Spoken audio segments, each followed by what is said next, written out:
The time that you have now in your 20s and 30s is so precious, you just don't realize it. I'm lucky enough to be able to see this. I spend my first 2 hours at work handing out cups, full cups of medications to patients that have chosen to live a sedentary lifestyle. They've chosen to consume alcohol regularly. They've chosen to eat low quality foods, not pay attention to their diet. If you don't take action on your current circumstances right now, in your 20s, in your 30s, before you know it, you're going to wake up one day, you're going to feel like crap, you're going to be extremely unhealthy, and you're going to be forced to take medications that you don't necessarily want to or need to take. This is preventable. You are in control of your diet. You are in control of your lifestyle. You are in control of whether or not you end up in the hospital for chronic conditions that were caused by poor lifestyle management for decades prior. This can be prevented if you take action now. Go do something for your health today. Your health is keeping you poor. I said it. Now, you have to validate or not validate that statement. And when you heard me say that statement, did you think it was true? Were you defensive about it? Or could you just say, that's not true. My health is not keeping me poor. Well, we're going to explore that today because a lot of Americans are being kept in poverty because of their health. They're eating and drinking themselves into poverty. And it may seem like a reach to say what you're eating and drinking is what is putting you in poverty or could someday take you into poverty, but it's not far-fetched. We are what we eat after all. Hello everybody and welcome back to my channel. And if this is your first time here, hello, welcome. This is Sexual Patience and I Am Patience. And on this channel, we have discussions about society's impact on our lives and our finances and how we can take back that power to make more intentional decisions about our lives and our finances and put ourselves on a path to financial freedom.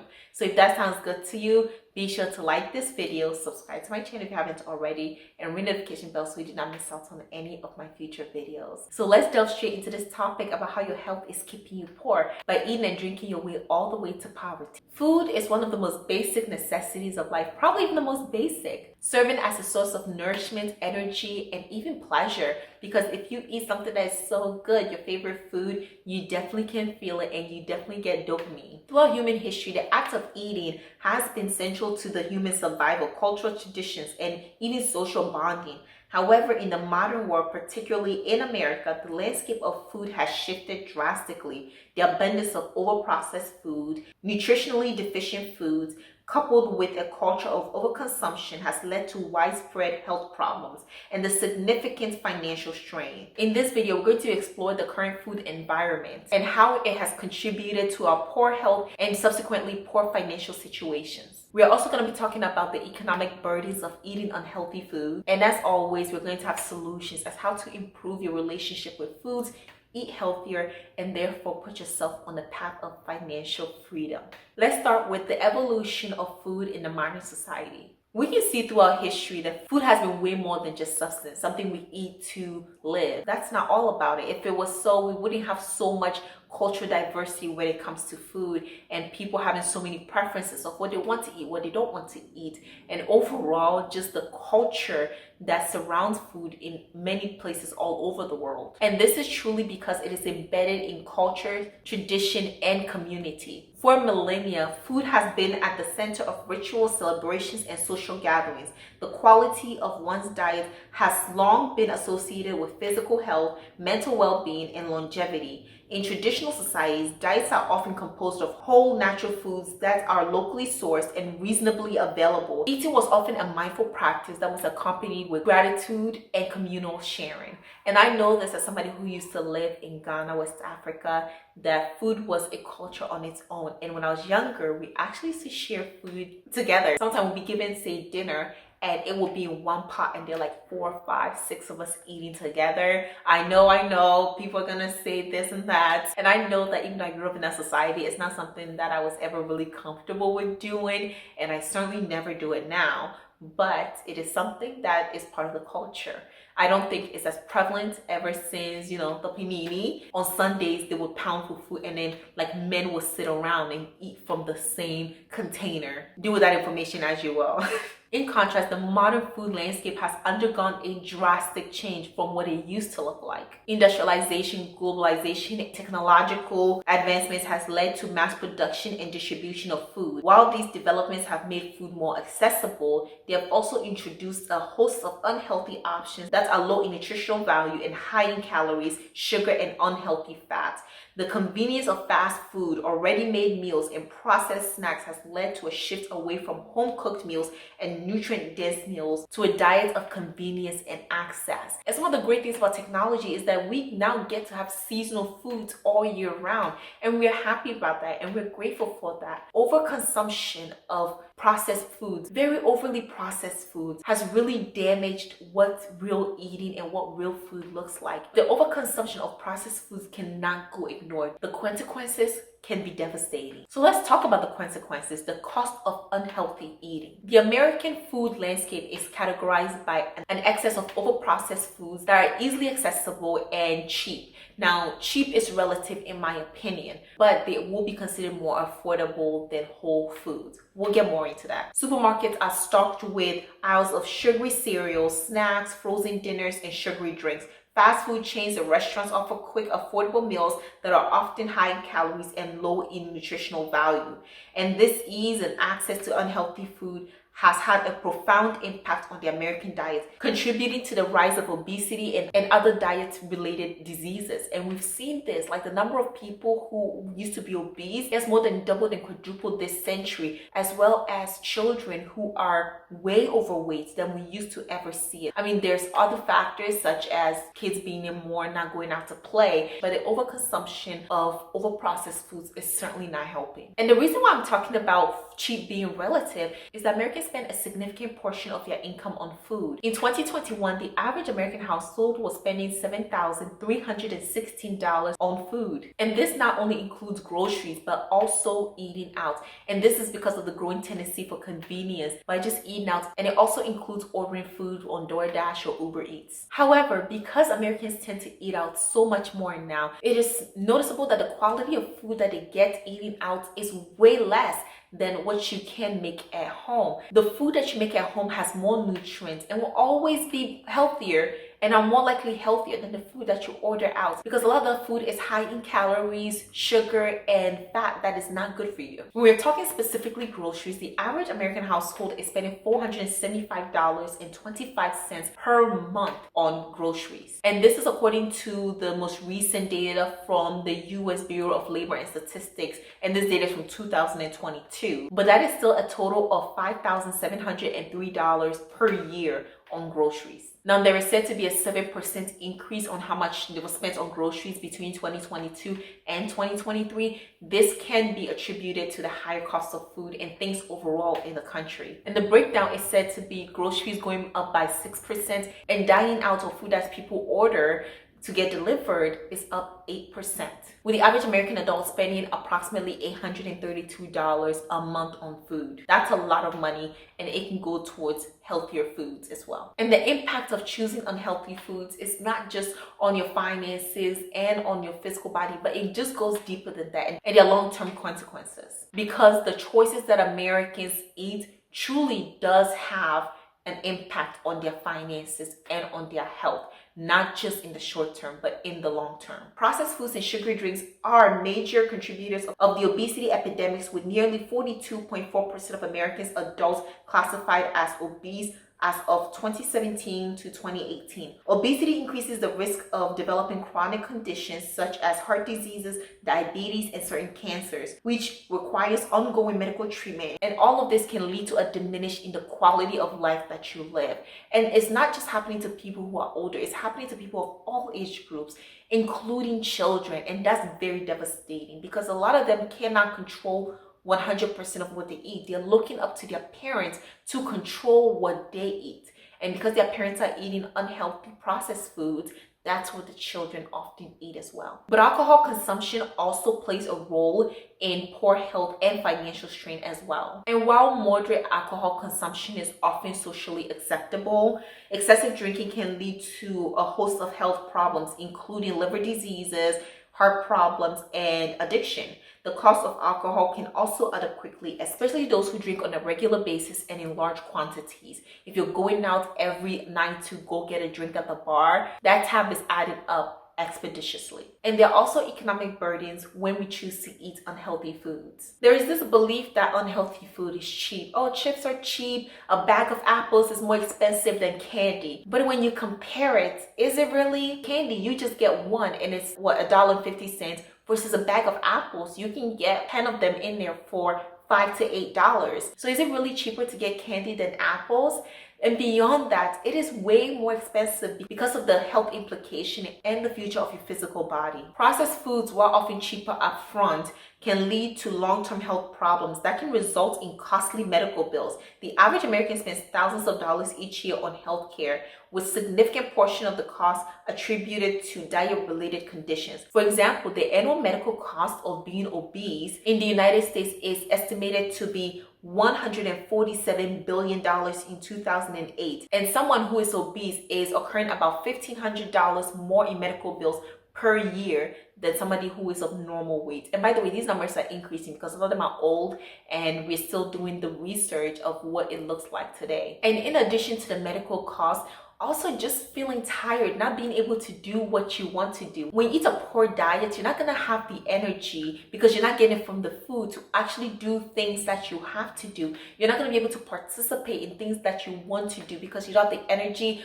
or you feel like you're too big to do it. In 2007, we bought a bag of fries and we bought a burger, and we actually kept the bag and the receipt stapled to the outside of the bag. It's 2024 and we have it in a glass container in our office, and the receipt has decomposed, but the rest of it all looks exactly Like the the same. day- You know, so the mold, nothing wants it. Well, and the reason is because the seed oils are industrial seed oils that are rancid. They're so toxic that nothing wants them. No mycotoxins can grow on them. It's not food. Because it's not food, it doesn't have any benefit for any organisms, even microorganisms, to eat it. And so it's just a synthetic poison. Even sometimes traveling, people lose self-esteem so much so that they stay in the house and they don't want to go out. And then people can also get seriously ill from a poor diet or from becoming obese. So they stay inside, they lose time off of work, they're less productive. Every time they walk up the stairs, they're tired. It just diminishes the quality of life that you can have.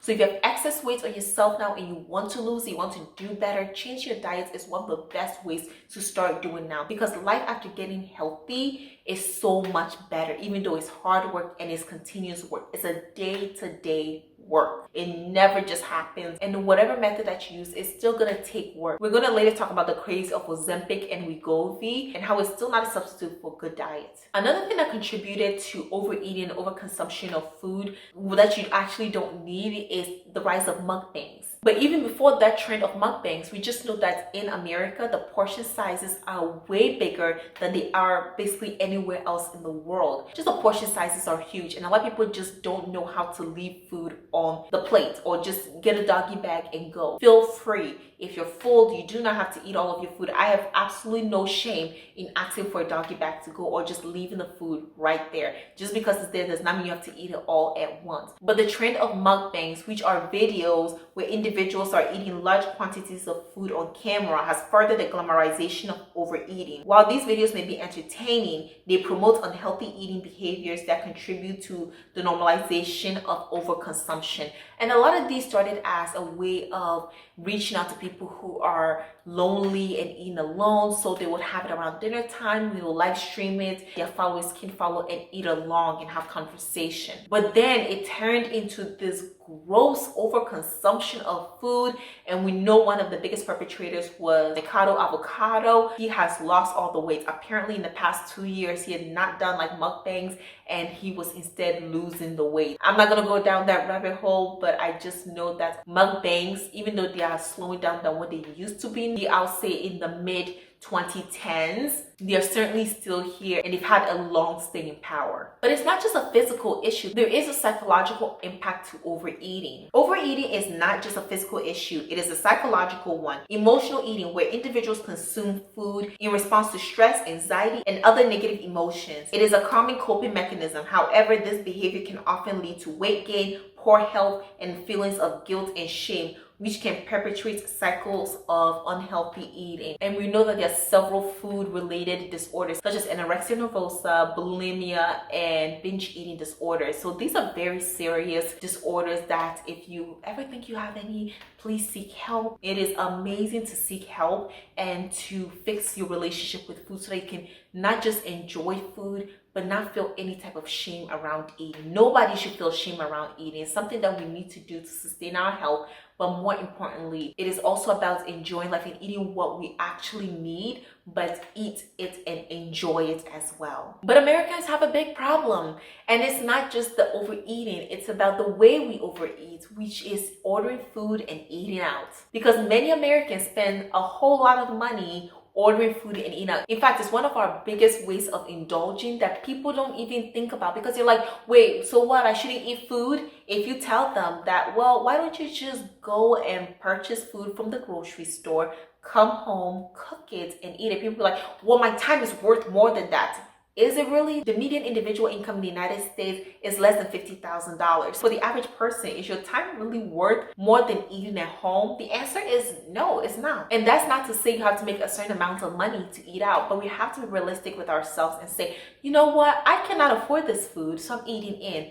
And I know I say that to myself all the time, even though I could afford to eat out more than I do because of health reasons and the financial impact of ordering out consistently. I know the math. I'm like, nope, I can use this money for so much more and I'll be preserving my good health. The average American spends $3,639 per year eating out. And that is roughly $300 per month. And that's not for every single meal. Remember, they still have to buy groceries.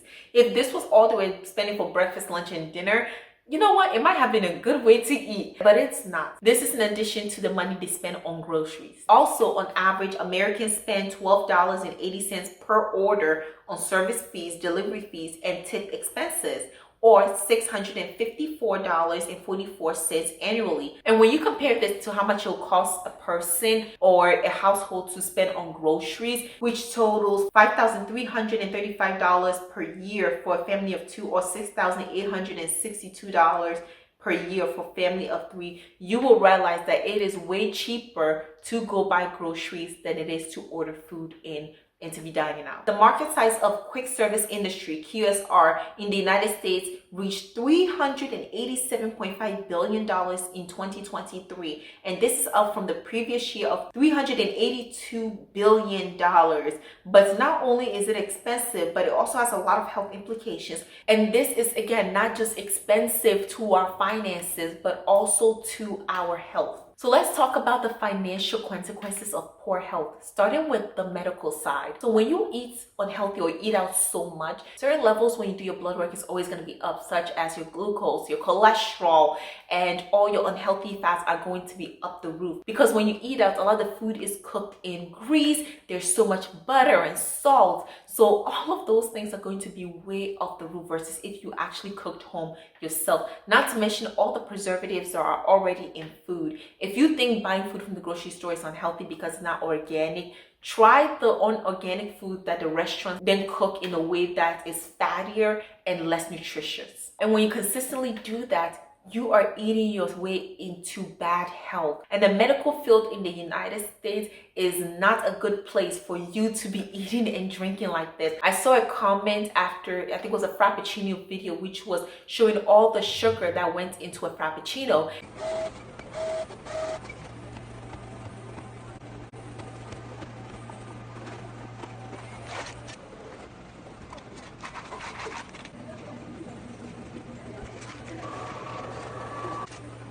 And somebody said, why do Americans eat like they have free health care? When you find the answer, let me know. Let me know in the comment section what you think. Why do Americans eat like we have free healthcare? Because for many, the cost of medical treatment can lead to financial ruin. Medical debt is one of the leading causes of bankruptcy in the United States, with many individuals unable to pay for the care they need. This financial strain can prevent individuals from saving for the future, investing in education, or achieving other financial goals, trapping them into a cycle of debt and poverty. And beyond that, people have found that using something like Ozempic or Wegovy can help them lose weight, but it's very expensive. A lot of people cannot afford it, and because it is a diabetic medication, if you're not diabetic, you have to pay for the off-brand method. I think that's Wegovy, and therefore you're going to have to pay so much money to lose the weight. And now there are people who be able to get it if they are morbidly obese. Sure, it could be covered by insurance, but for people who are somewhere in between, they might be grossly overweight, but it's not considered life-threatening yet.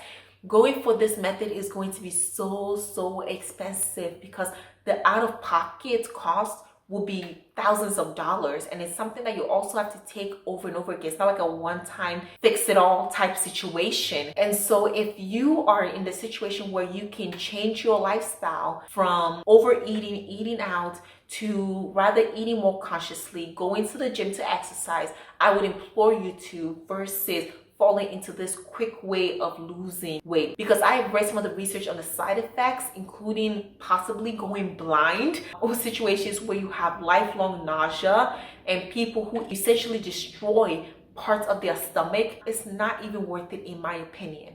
Will you take that chance to essentially part or all of your eyesight just because you don't want to change your lifestyle? I say absolutely not. So here are some suggestions I have for you. One is to practice mindful eating. Yes, food should be enjoyable, but it should also be sustainable to yourself. And the best way to do it is to use the internet. Go on the internet, find good recipes that you can cook. Some people are like, oh, I can't cook. The great news is that there's so many recipes that you can find online. And that includes my channel as well, because I am introducing simple cooking where you can make homemade recipes that are healthy. I mean, I do have some desserts here and there, but that is part of having a healthy, balanced diet, where you can find these recipes that will not break the bank, and you can meal prep for the rest of your week so you don't have to cook every single day. If you don't have the skills of cooking, which by the way is a life skill, it's not a skill that is gendered or a skill that is for specific group of people, you should learn. Just learn to do it, and it will save you so much money, and beyond that, your health as well, which will in turn save you even more money. And when you cook these foods, be sure to make substitute if one is completely unhealthy, you want to make a healthier version. Also be sure to serve yourself in portion sizes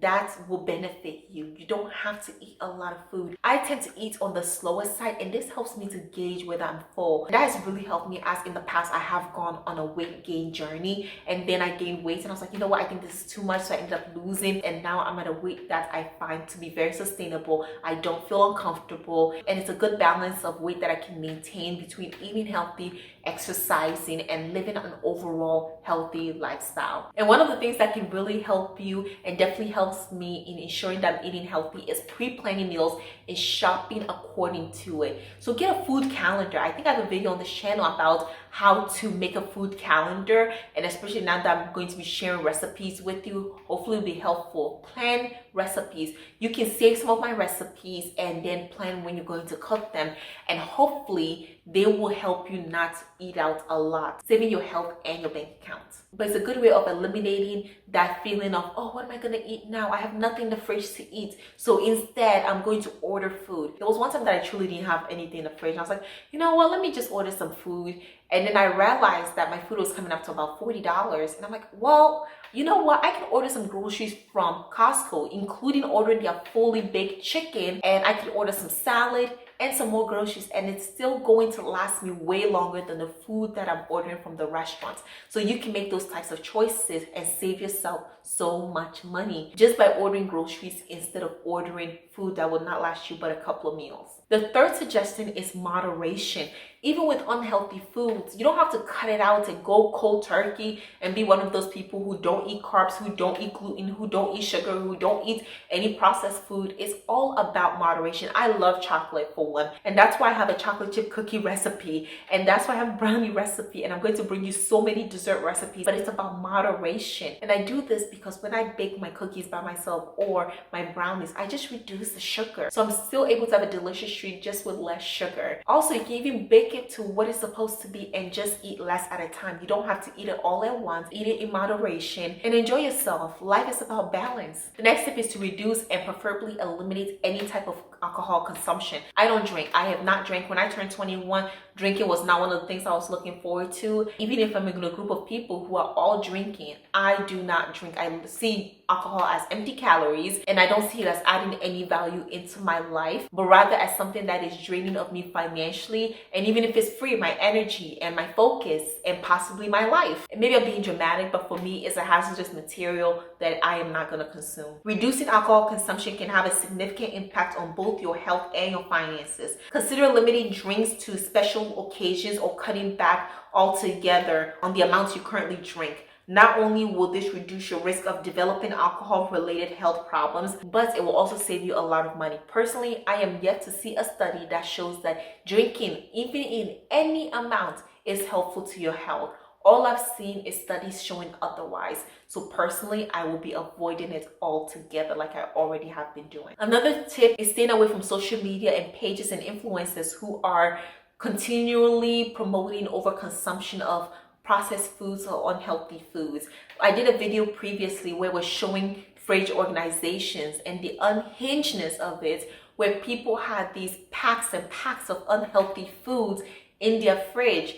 And I was talking about how it was influencing people to potentially buy unhealthy foods and a lot of soda, to be honest. So if that is the type of influencers you follow, I would implore you to take charge of that and unfollow them and start to live the life that you actually want to live by not consuming such content.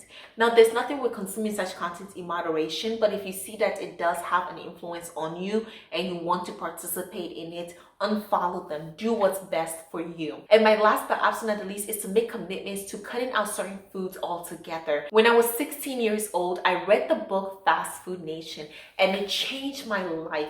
Like, it absolutely changed the way I saw food, the way I thought about food, and how I interacted with food in my environment after that. And when I was 17 years old, I decided I would no longer be drinking soda at all. No matter if I had to pay for it free, if it was one of those fountain drinks, I would not participate anymore. And so I finally gave that up, and it was a token of my commitment to living a healthy life. And since then, I have not drank soda. I'm now 24 years old, and just the representation of that, nobody was forcing me, nobody urged me. It was just a book that I read that had a profound impact on my life and the way I saw the world. Just that has changed so much of my entire life beyond the way I eat. It also led to me not consuming a lot of fast foods. Even to this day, I've never gone through a drive-thru by myself. It's either somebody else is driving and I'm not ordering, but I definitely tend to stay away from any type of over-processed foods and fast food restaurants altogether. And I see the great impact it has on my health. Every time I go get blood work done, my nurse is always like, your numbers are so good. You don't eat out a lot, do you? And I was like, I don't. And she's like, I can tell because of my habits. And it doesn't mean I eat boring food and I cut out a specific food group. I don't do that. I just eat things in moderation and I make my food as healthy as I can. And if you're interested in those recipes, do stick around. There's many more to come, and follow my series Simply Cooking, because I'm excited to share with you my recipes and how to make healthy foods for not a lot of money. Now it is time to go into the conclusion of this video. The modern food landscape, especially in America, is filled with unhealthy choices that contribute to poor health and financial instability. It is easy because of the accessibility of processed foods and the rise of overeating and the normalization of excess alcohol consumption, and has created a culture where unhealthy eating is the norm. Financial consequences of this lifestyle is significant, leading to increased medical costs, loss of productivity, and financial ruin. However, by improving your relationship with food, practicing mindful eating, and making conscious choices about what you consume, you can break free from the cycle of poor health and financial strain. And it is possible to enjoy food in a way that it supports your health and your financial well-being, leading to a balanced life that is fulfilling, where your quality of life is not reduced. Always think first, I'm about to eat this. Is it worth it? What is it doing to my body? Will I regret doing this in the future? And hopefully that helps. Just because it is categorized as food does not mean you should eat it. And with that, I'm bringing this video to an end. Thank you all so much. Let me know in the comments section, what is your relationship with food like? And do you believe that our modern society is promoting overconsumption of food and unhealthy food, to be specific? And how are you changing your relationship with food? I look forward to reading your comments. And if this video added value to your life, be sure to hit the like button, subscribe to my channel if you haven't already, and ring the notification bell so you do not miss out on any of my future videos. Share this video also with anybody who you think will be helpful towards. I definitely believe that there are a lot of people who can benefit from having this conversation. So let's get it started. Thank you all again, and I'll see you in my next video. Bye.